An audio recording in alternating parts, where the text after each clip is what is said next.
behind the voice box, down my esophagus, and in my stomach. How the fuck you know all that? Huh? See, now that's a talent. That is a talent for sure. Because no ordinary human could do that. No regular human could do that shit, bro. I don't know how you know where to go, like where to put it at without getting cut. You know what I'm saying?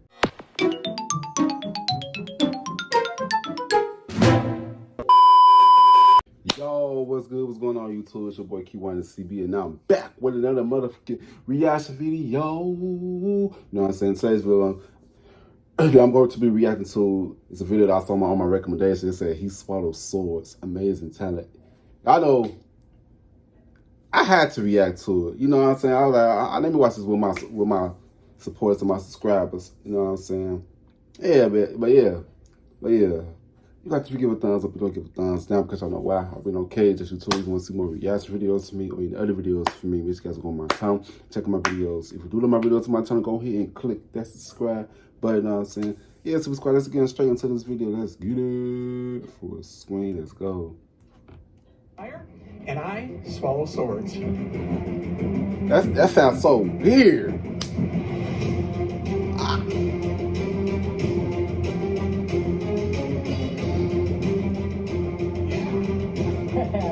I just can't.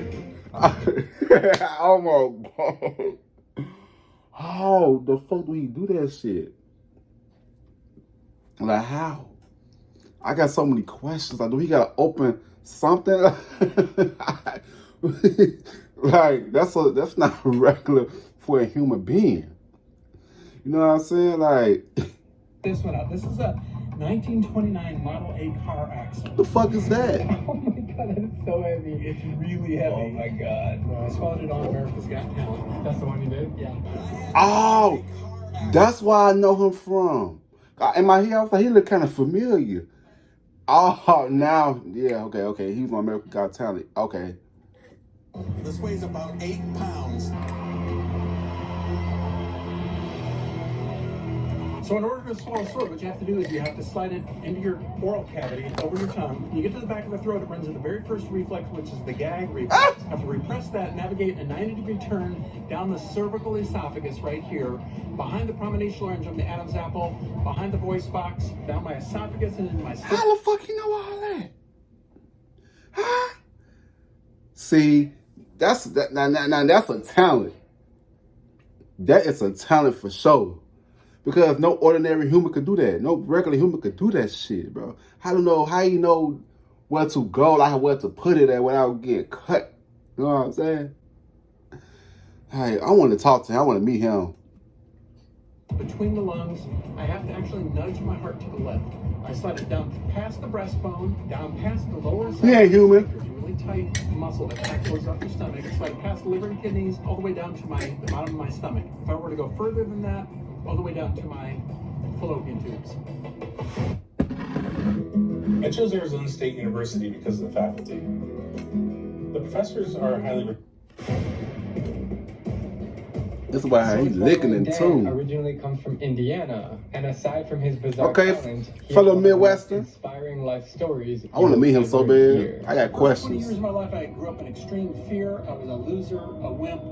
I suffered from social anxiety disorder. I couldn't talk, I would shake and stutter. The bullies would tease me and beat me up. And why? Because of that, they said I'd never amount to anything, never be able because to... Because they saw something in you. If somebody bully you, they mean they see something in you that intimidates them. You know what I'm saying? People they're not just gonna bully for no reason. You know what I'm saying? You a gift from God. You know what I'm saying? That's the video.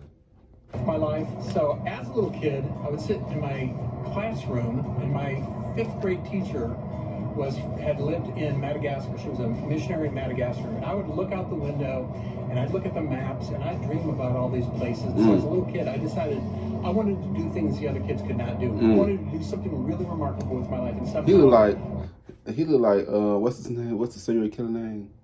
Jeffrey Dahmer on that damn pitch. The hairstyle and all. Impossible is not impossible. So what kind of remarkable things did you do really like before you put a sword down your throat? When I was 20 years old, I ended up going to India as a short-term missionary with the Lutheran Church, and absolutely had my mind blown. Loved India. A week before my 21st birthday, my best buddy who happens to live right here in Mesa, Arizona, he said, Are you live in "Man, Arizona? You have thrones." I said, "Thrones? What are thrones?" He said, they're major life goals, like a bucket list. If you could go any place you wanted to go, do anything you wanted to do, be anyone you wanted to be, where would you go? What would you do? Who would you be? And I said, "Oh, I don't know. I don't know. I don't got no dream place that I really want to go. I want to go everywhere, cause shit, there's so much shit to explore. I don't got no specific place where I want to go, but I just want to explore the world. You know what I'm saying? 'Cause this world is big, bro. It's a huge world, bro. It's a lot of places that have not been explored. You know what I'm saying? This earth is big. It's bigger than what people say it is. You know what I'm saying? Yeah, but they try to fear you that it's not. Man, bro. Can't do that. I'm too scared. Fear holds you back. So that night, the night before my 21st birthday, I made a list of my first 10 thrones. I decided I wanted to visit all the major continents, visit the 7 wonders of the world, live on a deserted island, live on a ship in the ocean. So as Dan slowly ticked away his life goals, he found himself living on a tiny, deserted, remote island in the Bahamas. Hey, he spoke that all by shit to himself exist. for 7 years. That's good. As a little kid, I always wanted to be Tarzan. So I was wearing a loincloth like I'd worn in India, and I learned how to climb the palm trees. I caught my own lobster, coconuts, I'd eat turtle grass. Best life to live. You ain't got to deal with nobody. I had a hammock, and I had a thatch hut that I built. Several years later, as we all know that Dan loves to push his limits, he heard about sword swallowing from a friend and decided to give it a try. In 1997, I met a guy who was a sword swallower, George the Giant. Came through Nashville, and I said, "Give me some tips." He said, "I'll give you 2 tips. Number 1, it's extremely dangerous. Number 2, don't try it." Guess what I did? I added it to my list. So I began practicing 10 to 12 times a day, every day, for about 4 years, about 14,000 unsuccessful attempts before I got my first sword down my throat in 2001. And then after that, I started touring with Brooks and Dunn, opening for them. That shows you, like, don't give up on it. Like, if you feel it in your mind that you can do it, you can do it. You know what I'm saying? But yeah, you got to be careful with it. You know what I'm saying? Like, oh man, it's crazy, man. It's crazy. That's the video. And it just took off from there. How many sword swallowers can we find in the world? Professional. When I first learned in 97, I was told there were less than a dozen. I did a lot of research, 12. met those 12, asked for some tips. Now we're up to a few dozen professional sword swallowers. There's a few more than that have been injured or retired. Dan gained international fame after his appearance on the popular show Ripley's Believe It or Not. Then he was a finalist on America's Got Talent. I think I've seen Yes. something. Is this dangerous? This is extremely dangerous. No. I was raised to believe in grace, that we can be transformed into. Don't try this at home. And Don't. soon went on the same talent show in Italy, France, and Israel. I'm supposed to be in Australia right now filming Australia's Got Talent. Next month doing Guinness World Record TV in Rome. And eventually the Olympics in Tokyo. And it's all canceled.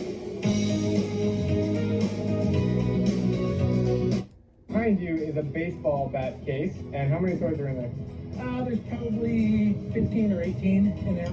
And you've just collected them over the years? Over the years, I've got maybe 350 swords. These are my favorite ones that I use in my shows. This one's kind of special. This is from the 1890s. It's kind of an antique. It's a giant straight razor. Oh. You see, there's no place that the blade's gonna go into the handle except for go up into the handle. I hate this one. Oh my God. Why do you hate it? It just doesn't feel good going down. It's too thick. To date, Dan has over 40 world records, which range from most swords swallowed in 3 minutes to swallowing 20. Y'all see their reactions? At once. Well, look, Swords swallowed in 3 they reaction with it's my reaction. My reaction is all my reactions is their reaction. I'm like, what the fuck? This man is not human. Anybody who do this type of things is not human. Shit, everybody's video. minutes to swallowing 29 swords at once. And I got Uri Geller, 29. judges there. He inspired me as a kid because he would bend spoons and keys and stuff. I wanted to bend his mind a little bit. I pulled him up on stage and asked him to pull his sword out. And we ended up becoming really good friends. That was a cool moment for me. That's so cool. So we're going to walk down here. I'm going to try and prank a few people, see if So if anybody's ever seen this before, if they maybe blow their mind. Hey, you can't be paying people like that. They definitely haven't seen it before. That's You can't be paying. Does that look like a real sword? Look it up. Feel it. Oh, sure it's real. I'm going to do it no hands. I'm going to nudge my heart to the left, go between my lungs, all the way down into my stomach. I'm going to do no hands. Watch it. Look at that.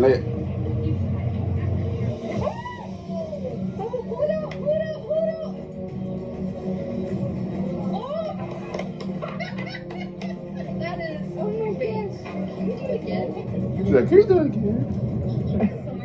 Yeah, does it look like a real sword? Go Yeah. ahead and hold it. That's a real blade. It's not going to bend, curl, flex, or anything. Right. Okay. What I'm going to do is I'm going to swallow this all the way down to my gut, to my stomach. You get the foot out. You ready? No, I won't do that. I will. You ready?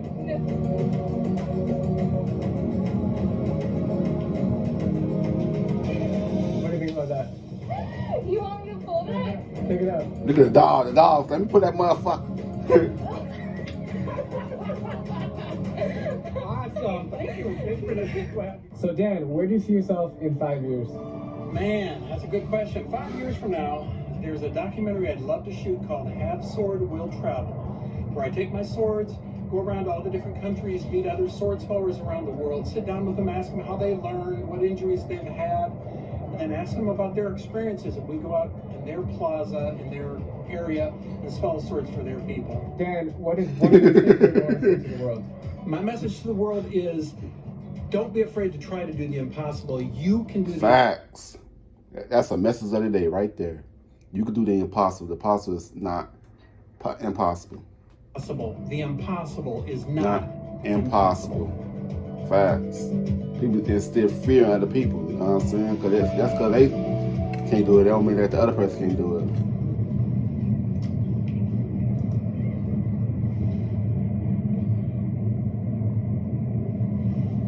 Oh. I was so scared that was gonna fall on me, man. I was like, It came right towards the lens, too. I was looking. I bet that's going to be my cool. face was like, oh, please catch it. Scariest moment in your career? I was following swords at Guinness World Record TV in Rome, Italy, and underwater. I ended up getting 3 Guinness World Records out of it, but I ended up puncturing my esophagus here. Went to the hospital that night by ambulance. Ended up stuck in the hospital for several weeks in Rome, and almost didn't make it out. Damn. Other time was last year in Mesa. I went into a sword shop in Mesa, Arizona, saw this sword, it was sharp. The guy says, "Oh, do you like swords?" And I said, "Yeah." He said, "What do you do with them?" I said, "Well, I collect them. I've got about 350 of them." He said, "What do you do with them?" 350 swords. I said, "I swallow them." He said, "No, that's fake. They don't really do that." I said, "Oh, yeah?" So if I can swallow this sword, will you give it to me? He says, "No, it's too expensive, like $350. That's not But, expensive. he said, "I'll give you a good discount on it." So it was sharp. And by this time I had a crowd of people around me, so I licked it very slowly, and I stuck it in, and it got about halfway down to about here, and it stuck. And I thought, I'm not going to push it, I don't want to puncture, so I pulled it back out, put it back down, punctured a second time, took it back out, flipped it around, and punctured a third time. About that time, my throat started to swell and burn, and I thought, uh-oh, I am going to end up in the hospital tonight. I ended up in bed for about 4 or 5 days where I did nothing but spit blood into a bucket. Oh my And then I God. went back and did like any good sword swallower did. I bought that sword. So I'm going to swallow it for you right now. He used to it.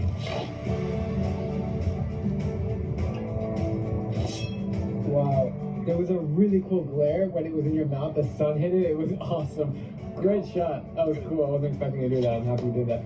Okay, let's do some of those lines that I wanted you to say. I'm Drew Binsky, and if you like my travel videos, please click subscribe. I need to start doing travel videos. I swear, man. I got my passport. So I just need the funds for it. You know what I'm saying? Sheesh. But yeah, man, that was a cool video. You know what I'm saying? If you guys like, comment, subscribe, I appreciate that. You know what I'm saying? Also share. You know what I'm saying? If you want to share my videos, share my videos, man. Share. You know what I'm saying? But yeah, man, you like to give a thumbs up, make a thumbs down. I'll see you guys in this video. I love y'all.